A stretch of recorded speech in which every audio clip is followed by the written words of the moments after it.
नमस्कार विद्यार्थियों। आज इस वीडियो में हम जनसंख्या विस्फोट के बारे में पढ़ेंगे कि जनसंख्या विस्फोट क्या है और इसके जनसंख्या विस्फोट के कारण क्या समस्याएं उत्पन्न होती हैं। उन समस्याओं के बारे में हम इस वीडियो में अध्ययन करेंगे। भारत में जनाधिक्य की स्थिति पाई जाती है। 1971 से 1981 का जो दशक था वो भयंकर जनसंख्या विस्फोट की स्थिति थी। उसमें बहुत अधिक जनसंख्या वृद्धि हुई। तो इस जनसंख्या विस्फोट क्या है उसके बारे में पढ़ते हैं हम। जनसंख्या में तीव्र गति से होने वाली वृद्धि को जनसंख्या विस्फोट कहते हैं। अचानक बहुत तेज गति से अगर जनसंख्या वृद्धि होती तो उसको जनसंख्या विस्फोट कहते हैं। अ, जब से भारत में जनगणना हुई है तब से जनसंख्या है वो लगातार बढ़ती जा रही है। केवल 1921 की जनगणना वर्ष ऐसा था जिसमें मामूली कमी आई है। वो कमी आने की वजह अलग थी वहाँ पर, क्योंकि यहाँ पर विशेष तौर से महामारियाँ, प्रथम विश्व युद्ध था और महामारियों के कारण लगातार जनसंख्या वो उस दशक में कम हुई है। 1970 से 1991 तक 3 दशकों में जनसंख्या जो वृद्धि है वो 2% से अधिक रही है। 1981 में ये सर्वाधिक 2.22 रही है। उसके बाद निरंतर कम होने लगी है, परंतु अब भी यह 1.64% की उच्च वृद्धि दर बनी हुई है। 1991 से 2011 के बीच 3 दशकों में अवधि में जनसंख्या में एक 51.69 करोड़, लगभग 52 करोड़ जनसंख्या बढ़ी है, जो वर्तमान जनसंख्या का 43% भाग है। विश्व की कुल जनसंख्या का 17.4% है, जो विश्व का प्रत्येक छठा व्यक्ति भारतीय है। सीधा सा ये कहें कि जनसंख्या की दृष्टि से भारत चीन के बाद दूसरा बड़ा देश है और ये काफ़ी बड़ा आंकड़ा है।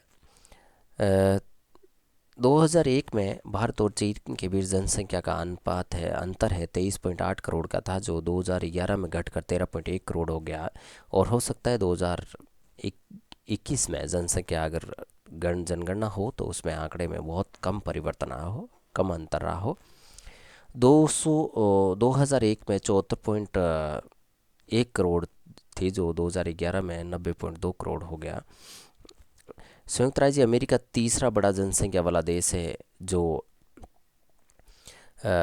भारत की जनसंख्या के लगभग 4 गुना भारत में अधिक पाई जाती है अमेरिका की बजाय।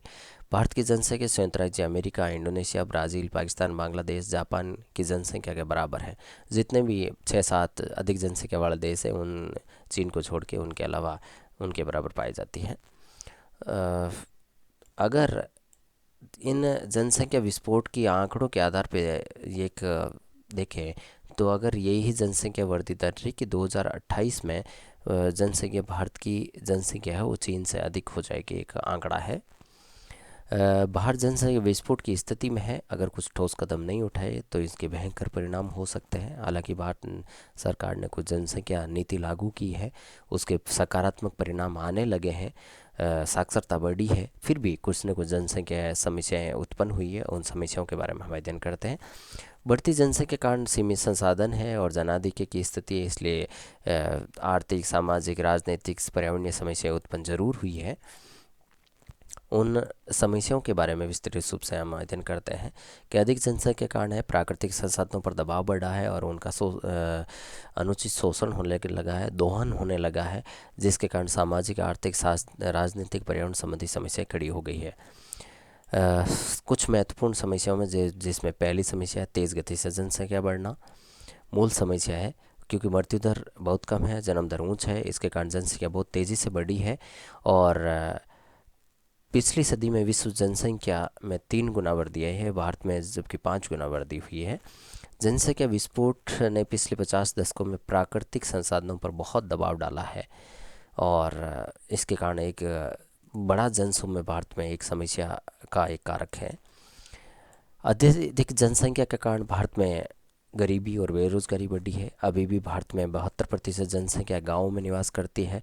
68% जनसंख्या किसी न किसी रूप में कृषि पर निर्भर है। द्वितीयक और तृतीयक कारकों को जो क्षेत्र है उनका विकास पूर्णतः नहीं हो पाया और बड़ी मात्रा में युवा बेरोजगार है। तो कुल श्रम शक्ति का 8.28% भाग है रोजगार प्राप्त नहीं हो पाता। 30% जनसंख्या गरीबी रेखा से नीचे जीवन यापन कर रही है। भगवती कमेटी की रिपोर्ट के अनुसार भारत की बेरोजगारी की दर 5% है, जिसमें शिक्षित, अशिक्षित, कुशल, अकुशल सभी प्रकार के श्रमिकों को रोजगार की तलाश में दूसरे देशों में प्रवासन जारी रहता है। और गरीबी जागरूकता की कमी के कारण लगातार लोग हैं एक स्थान से दूसरे स्थान पर विस्थापित होते रहते हैं। तीसरा आता है निम्न जीवन स्तर और कुपोषण। भारत में अत्यधिक जनसंख्या का कारण है वो 50% जनसंख्या प्रतिदिन 1800 कैलोरी ऊर्जा से से भी कम आहार प्राप्त करती है, अर्थात कुपोषण की स्थिति है। स्वस्थ जीवन के लिए 2400 कैलोरी औसतन प्रतिदिन मिलना चाहिए, परंतु 1800 कैलोरी ही मिल पाती है 50% जनसंख्या को, अर्थात भयावह स्थिति है। और कृषिगत संसाधन है उनका कुप्रबंधन। भारत में अत्यधिक अधिकतर हिस्सों में वर्षा सिंचाई साधनों, शुष्क भागों में कृषि परंपरागत तरीकों से और जीवन निर्वाह कृषि की जाती है। इन कार्यों के कारण पूर्णतया अत्यधिक उत्पादन नहीं हो पाता है, और बीज खादों का प्रयोग सही ढंग से नहीं किया जाता है, जिसके कारण अत्यधिक उत्पादन नहीं होने से संपूर्ण जनसंख्या को भोजन और कृषि उपज है प्रचुर मात्रा में उपलब्ध नहीं हो पाती। ये भी अपने आप में बड़ी दिक्कत है। औद्योगिक क्षेत्र में निम्नवर्ती। भारत में औद्योगिक विकास हुआ है हालांकि, परंतु जिस मामले में जनसंख्या बढ़ी है उसी अनुपात में नहीं हो पाया है। औद्योगिक विस्तार अत्यधिक होना चाहिए। कुशल श्रमिकों को अकुशल श्रमिकों को कुशल बनाया जाना चाहिए। कुछ ऐसे प्रशिक्षण शिविर लगाए जाने चाहिए। भारत में अकुशल श्रमिकों की संख्या बहुत बड़ी है, लगातार जनसंख्या बढ़ती जा रही है, और इसके कारण भारत में पूंजी की कमी और गरीबी के कारण है पूर्णतया औद्योगिक विकास नहीं हो पाया है। अंधविश्वास। भारत में लगभग 2/3 जनसंख्या, लगभग ये कहें कि 68% जनसंख्या है गाँवों में निवास करती है, जो अंधविश्वास, अज्ञानता, रूढ़िवादी, परंपरागत रीति रिवाज, धार्मिक कट्टरता आदि तथ्यों में बंधी हुई है। और आम आदमी परम निष्ठा, अज्ञानता और कट्टर धार्मिक प्रवृत्ति के कारण नवीन तकनीकों को धारण करने में नहीं धारण कर पाता है। धार्मिक कट्टरता के कारण काफ़ी लोग पारिवारिक नियोजन को नहीं अपना पा रहे हैं, जिस कारण तेज़ गति से जनसंख्या बढ़ रही है और संसाधनों का दोहन हो रहा है, और समाज पर भी विपरीत प्रभाव पड़ता है। अपराधीकरण। अत्यधिक जनसंख्या के कारण रोजगार प्राप्त नहीं होना, निम्न जीवन स्तर होने के कारण है कुछ परिवार अपनी आवश्यकताओं की पूर्ति नहीं कर पाते, और युवा जनसंख्या अपराध की प्रवृत्ति की ओर प्रवेश कर रही है। युवा चोरी, डकैती, जुआ, हड़ताल, धरना जैसी सामाजिक आपराधिक गतिविधियों में सक्रिय हो जाते हैं। और कुछ लोग हैं आतंकवाद, उग्रवाद का सहारा ले जाते हैं। नक्सलवाद भारत में एक काफ़ी बड़ी समस्या के रूप में सामने आया है।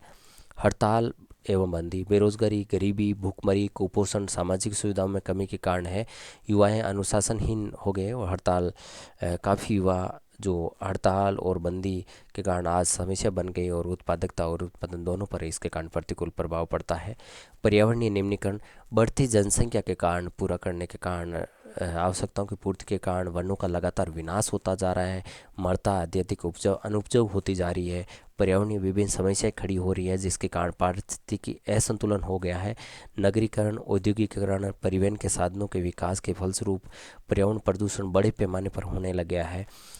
शहरों में ध्वनि प्रदूषण बहुत बड़ी मात्रा में एक बड़ी विकट समस्या के रूप में उभर कर आया है, और मृदा में लवणीयता, क्षारीयता, जलाक्रांता जैसी स्थिति उत्पन्न हो गई है। ये जो प्रमुख कारक है जिससे जनसंख्या लगातार प्रभावित हो रही है, जनसंख्या अत्यधिक वृद्धि हो रही है, और जनसंख्या विस्फोट के कारण ये विभिन्न समस्याएं, इनके अलावा अन्य कोई समस्याएं हैं उनके बारे में आप विस्तृत अध्ययन कर सकते हैं।